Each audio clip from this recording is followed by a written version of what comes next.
Hi there, good morning, good afternoon, good evening, whatever time it is. As always, happy whatever day it is you're watching this. Welcome to What's Left. I'm your host, Larry Erickson, and for the next almost half hour, I'm going to be going on about some things that I hope you'll be interested in. Any reactions you have to the show are welcome. You can send them to me directly. My personal email is right here, Whoviating, Whoviating at AOL.com. Or you can go to my website, which is called Lotus Surviving a Dark Time, and the URL will be around here somewhere a couple of times during the show, and you can get the email address from there, or you can leave a comment there if you'd rather. If you do send email, please, two favors. One, include something in the subject line to make it clear it's not spam, and two, be a little patient about getting an answer. All right, with that necessary out of the way, let's get to it. I always like to start the show when I can with some good news. It's sort of a tradition around here. But this has been a kind of week that I really didn't find much any good news to tell you about. So I'm going to be starting the week with a couple of pieces of not good news. One thing is that I remember the quiet hum of bumblebees being part of my youthful summers as I was growing up. But at some point it occurred to me that I just didn't seem to be seeing them like I had been. They just didn't seem to be around much anymore, and I thought, maybe it was just a failure to notice. Maybe it was because, adult responsibilities kept me indoors more in the summer than when I was younger. But it just seemed odd. Well, of course, over the last several years, it's become obvious that this isn't odd at all. In fact, that the number of bees is actually declining dramatically, and it's only getting worse. In fact, the U.S. Fish and Wildlife Service has just made the rusty-patched bumblebee, and this is the one I remember from when I was growing up. The rusty-patched bumblebee has now been the first wild bee in the continental United States to be listed as an endangered species. And to make this even more not good news, this comes 3 years after a couple of environmental groups were threatening to sue the federal government because of a failure to act on a petition to get that bee listed as endangered. Now, being listed provides some protection for the bees, whether or not it's enough, or whether or not this has been done soon enough, especially after a 3-year delay. Those questions and the impact on agriculture, and not to mention our summers and wildflowers, if it's not soon or sufficient, that remains to be seen. All right, if that doesn't bum you out, how about this? Armed rebels in South Sudan are claiming that a significant number of government troops have defected to the rebels. Now, it's not the defections that are good news. It's rather that this news bit reminds me that the civil war in South Sudan, the world's youngest nation, drags on and on. Now, I brought this story up 4 times, a total of 4 times over the last couple of years. I don't know why, because I know it's something that most of you are not interested in, except maybe philosophically. But it's a story that I followed to some degree for several years, from Chad's civil war to the settlement that created an independent South Sudan, to the breakdown of the new government of that new nation into a civil war, followed by a new settlement and a new breakdown and hope for a new settlement and more civil war. The whole thing, looking at this over these years, the whole thing just breaks my heart. And this news just served as a reminder of that. So thanks, reality, and screw you. All right, more not good news, something I expect more of you will be interested in than the sufferings of the people of South Sudan, which is likely a very unfair thing to say, but no matter. Tom Wheeler, who actually surprised many with his pro-consumer leadership of the FCC, is soon to leave his position as chair of the agency. And so, drooling at the prospect of a TheRump presidency and a shift in power at the FCC, the mega telecoms, places like, Comcast, Charter, Cox, and the rest, they're rushing to push the agency to undo the historic win for consumer privacy that was won last fall. So those rules are meant to keep your internet service provider, your ISP, from abusing the data they collect on you as you wander around the internet. Because your web browsing history, your geolocation logs, even the content of your email are all available to your ISPs. And when combined with things like your health and your financial information, that is an enormous source, not only of potential advertising revenue, but also a source of cash in selling that information to marketers and data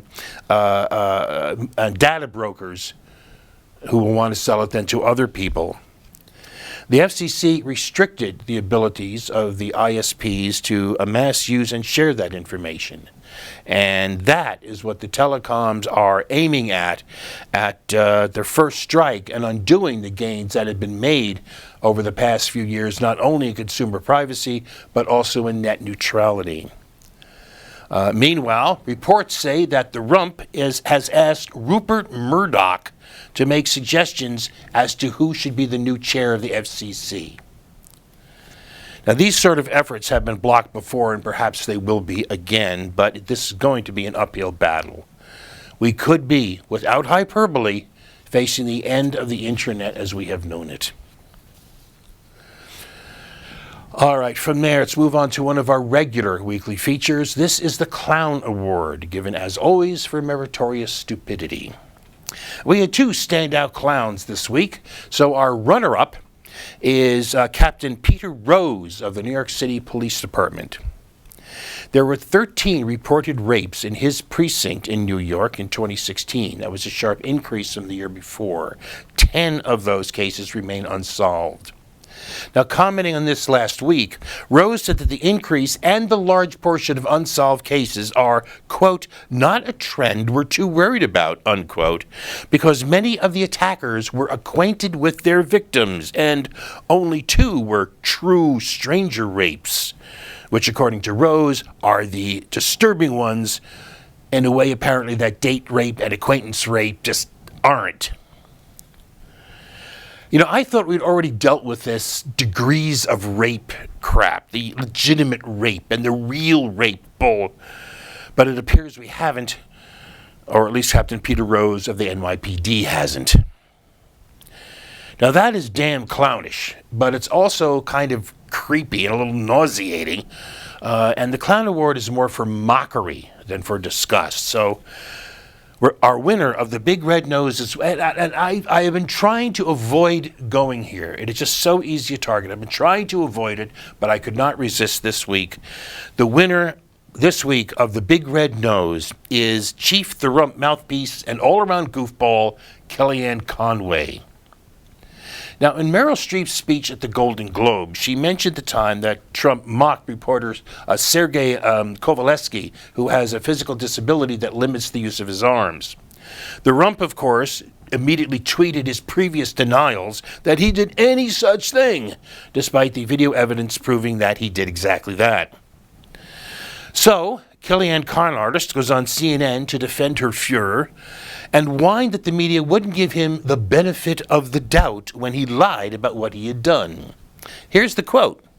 You can't give him the benefit of the doubt on this? And he's telling you what was in his heart. You always want to go by what comes out of his mouth rather than look at what's in his heart. That's right. TheRump's chief media mouthpiece is whining that the media is paying attention to what he says. It doesn't get any better than that. I'd say we already have a contender for Clown of the Year for 2017, but the year is still young, and Kelly will have plenty of time to outdo herself, as I'm sure she will. Kellyanne Conway, good gosh, what a clown. And we move from there, actually, to our other regular weekly feature. This is the Outrage of the Week. Now, in a post on my blog a bit over 2 years ago, I think rather gently, in fact, went after the so-called anti-vaxxers. These are people who are opposed to vaccination, either a vaccination of all children or just of their own children, on the grounds that the vaccines, or to be more exact, a preservative used in them called thimerosal, that is related to a variety of neurological disorders, particularly autism. I called such folks at the time wrong scientifically, wrong ethically, and wrong practically. Now, the baseline claim, which has been flatly rejected by the scientific community, is that because thimerosal contains a mercury compound, that the vaccinations cause mercury poisoning and that mercury poisoning causes autism. Related to that, a few months after that, I actually gave the Clown Award to Robert F. Kennedy Jr., who has long campaigned on a claim of a link between thimerosal and autism when he used the term Holocaust in reference to this imagined link. Kennedy insists he's not against vaccination, even as he continues to spin tales of massive conspiracies among government agencies, big pharma, and the medical community to hide the truth of the Holocaust he claims they have created. But the fact is, there is no scientific basis for any of that nonsense. This whole business about a link arose in the early 1990s. There was an increase in autism, or more properly, autism spectrum disorders, and people in and out of the medical community were looking for an explanation. Around the same time, there is a push to have more children vaccinated earlier and over a shorter time. So some people, embracing the false concept that coincidence shows causality, went, aha, it must be the vaccinations that are causing the increase in autism. I mean, we know mercury is poisonous, so that must be the cause. This notion really got going in 1998 when British researcher Andrew Wakefield published a letter linking autism to the MMR vaccine, that's measles, mumps, rubella. And ever since then, it has continued as a fringe belief among some of this connection. There are, however, for those people, a few inconvenient truths. First, it developed that Wakefield's data were bogus. They were fraudulent. In 2010, in fact, because of this, he was found guilty of professional misconduct by Britain's General Medical Council and was stripped of his license to practice medicine. Next, there is not a single documented case of a connection between vaccinations and autism, or between thimerosal and autism, or even between mercury and autism. In fact, the symptoms of mercury poisoning are far different from those arising out of autism. And under brain scans, the brains of people with mercury poisoning are significantly different from people afflicted with autism. What's more, except for certain flu vaccines, thimerosal has not been used in vaccines in the United States for over 15 years, even though the proportion of autism, the rate of autism in American children has more than doubled over that same period.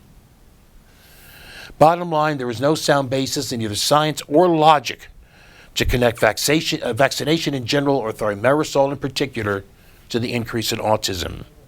Period.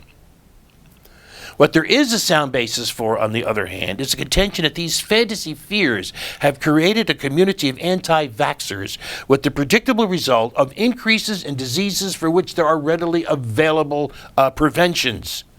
A 15% increase in whooping cough in the United States in 2015, clustered in areas where rates of vaccination had declined.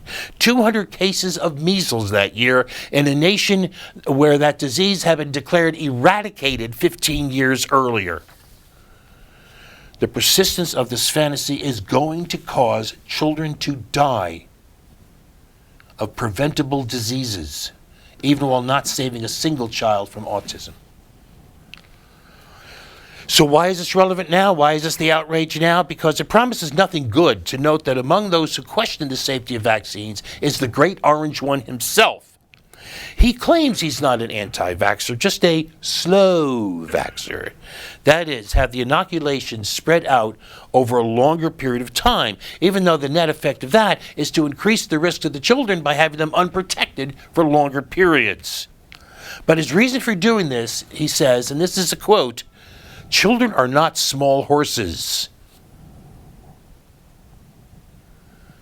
But despite his claim of being pro-vaccination, TheRump met with the disgraced and discredited Andrew Wakefield and a group of other anti-vaxxers at a donor event in Florida in August.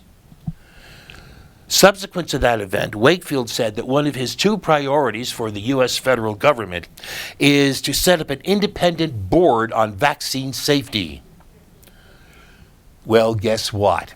TheRump is thinking of setting up a commission on vaccine safety and scientific integrity. According to who? According to Robert F. Kennedy Jr., who met with TheRump on January 10th and came out of that meeting saying that not only is Rump planning on such a committee, but that he wants Kennedy to head it. Now, TheRump's team demurred, saying that the Great Orange One is exploring the possibility of such a committee, but no commitments have been made. But considering that TheRump has repeatedly questioned vaccination and has repeatedly publicly embraced the fringe skeptics who have lost themselves in their fantasies, to put it simply, that's not terribly reassuring. The fact that such a committee is even being considered is an affront to reason, a slap in the face of scientific research, an insult to the medical and public health communities, and a danger to the health and safety of the nation's children. The possibility that such a committee would be headed up by someone who has termed the practice of childhood vaccination a holocaust is even worse. And it points up to the nature of the delusional, anti-science, anti-fact world that we appear to be entering as a nation. And that is not only an outrage, it's frightening. And we are taking a break.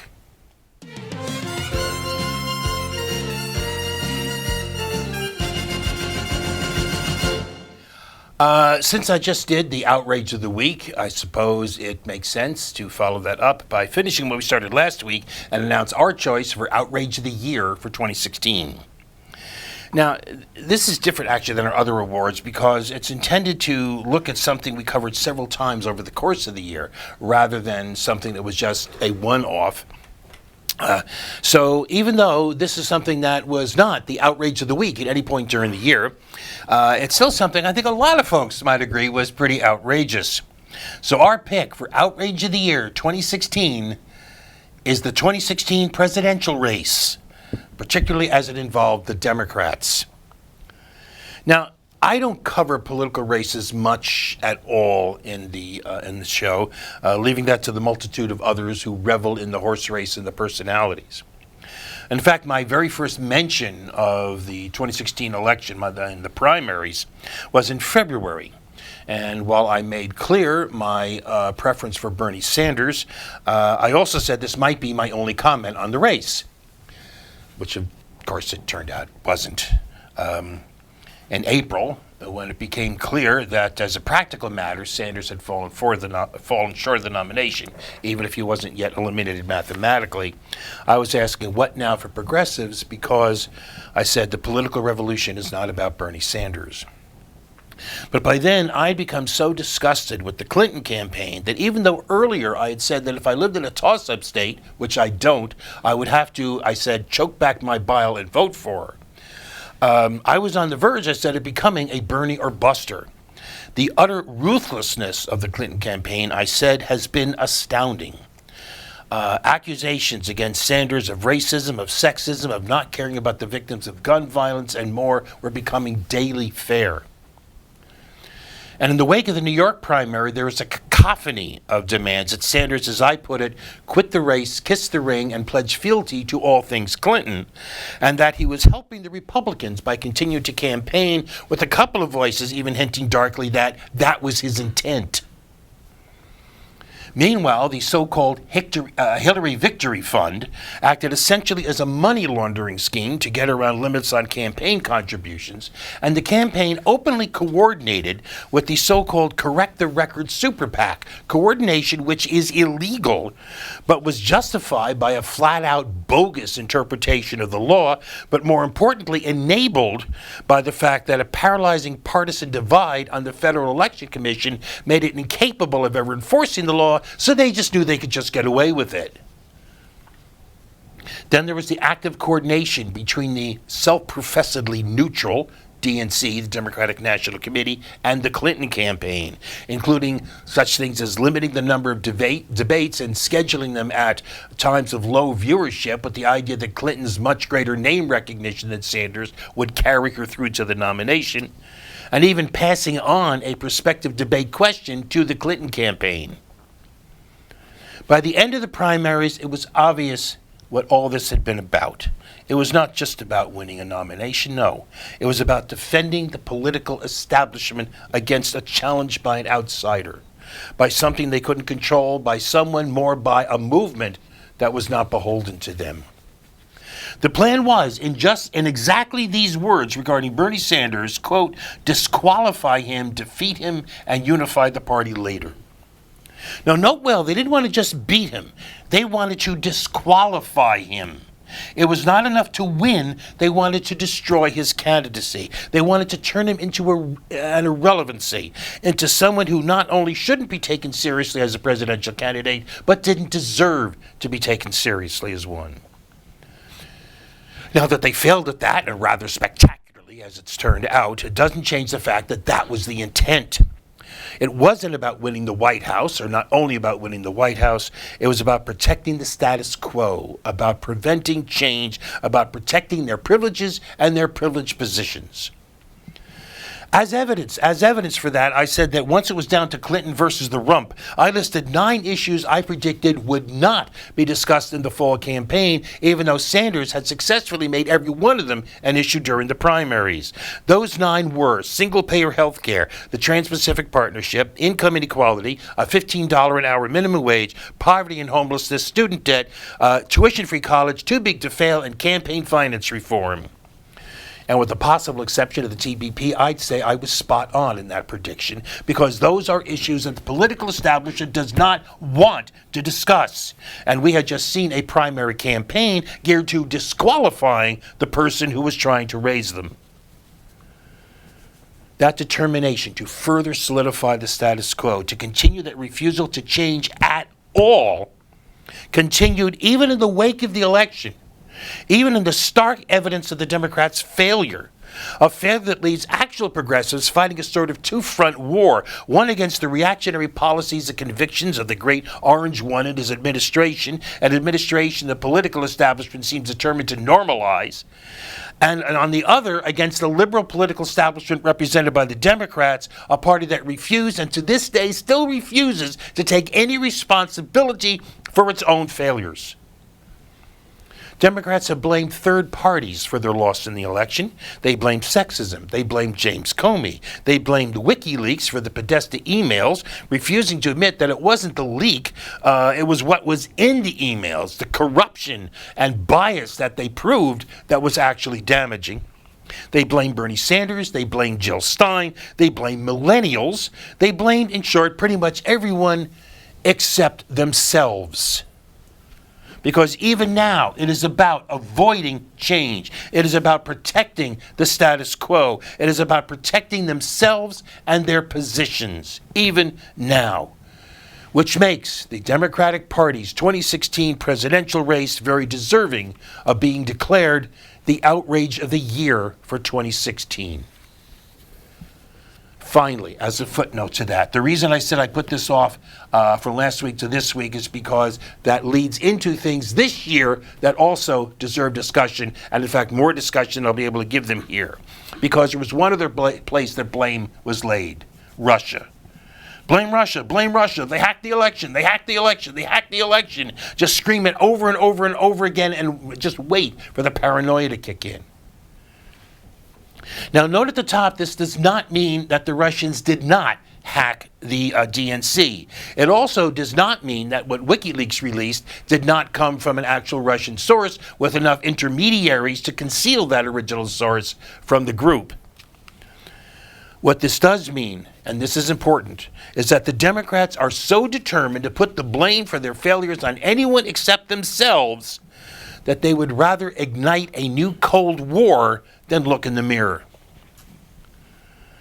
While it may well be true that the Russians hacked the DNC and perhaps other computers related to political parties, the actual evidence presented thus far is pretty thin, and the rhetoric is getting overheated, complete with dark McCarthyist mutterings about other foreign actors, panicked and totally false reports that the Russians had hacked into the U.S. power grid. It turned out to be a single laptop at a single utility that was never connected to the grid. And Director of National Intelligence James Clapper was at Congress charging the Russians with the most, quote, aggressive direct campaign to interfere in our election process that we've ever seen. But here we come up against two problems, one judgment, one context.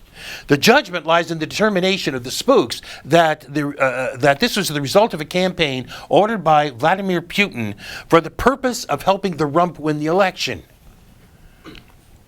But how certain is that? In an interview with the Reuters podcast War College, Mark Galeotti of the Institute for International Relations in Prague denied that such hacking, assuming Russian guilt, was designed to help the Rump win. He maintains that the Putin government, like most everybody else, thought that Clinton was a lock, and their intent was to have her enter office as a damaged and therefore diminished president. His reasoning was that leaders of great powers, more than anything else in their international affairs, what they want is stability. And what I think most people would agree on is that Trump is not stable. He's not predictable. Putin will try to make the best advantage he can of the Rump's election. That doesn't mean it was something he actually desired. And in fact, contrary to the headlines, the evidence points that way, even if you have to dig a bit to find it. Consider, for one example, that on January 5th, the Washington Post began an article by quoting unnamed U.S. officials, of course unnamed, as saying that intercepted communications showed Russian officials congratulating themselves on the outcome. The Post called it an ebullient reaction. You have to read down to the 20th graph of that story, far below where most people would ever read, to get this, quote, the messages also revealed that top officials in Russia anticipated that Clinton would win, and that Russian officials were as surprised as the rest of the world at the results, which would appear to make Mark Galeotti a much better judge of Russia than our entire intelligence apparatus. Speaking of that apparatus, that's the matter of context. It's not necessary to justify or approve of any Russian hacking, again assuming guilt, which I'm actually prepared to do, to note that when we present ourselves as just shocked to find election interference going on, we should expect to meet an entire world rolling its eyes. For one thing, directly relevant to apparatus, have we forgotten the NSA? Have we forgotten that the NSA has a unit called the Tailored Access Operations, the very mandate of which is to enable the spooks to hack any computer, anytime, anywhere. In fact, getting the ungettable is the NSA's own description of that unit's responsibilities.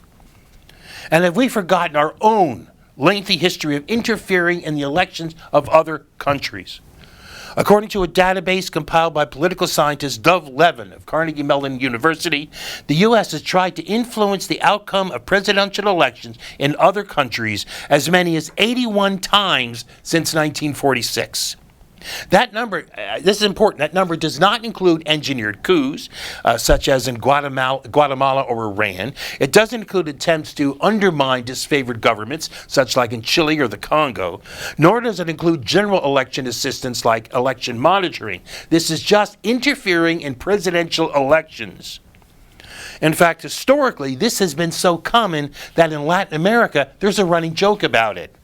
Question, why has there never been a coup in the United States? Answer, because there's no U.S. embassy in Washington. That's it. That's it for this week. I'm sure we're going to be talking more about that Russian business, but I just think it was absolutely vital for us to remember not only the context, but to analyze what we see. Don't just take it at face value. Analyze, think about the news that we get, and think about the kind of levels of proof that are being offered. So for right now, I'm just going to cut it off there. You just have the best week you possibly can. We will see you next week. As always, peace.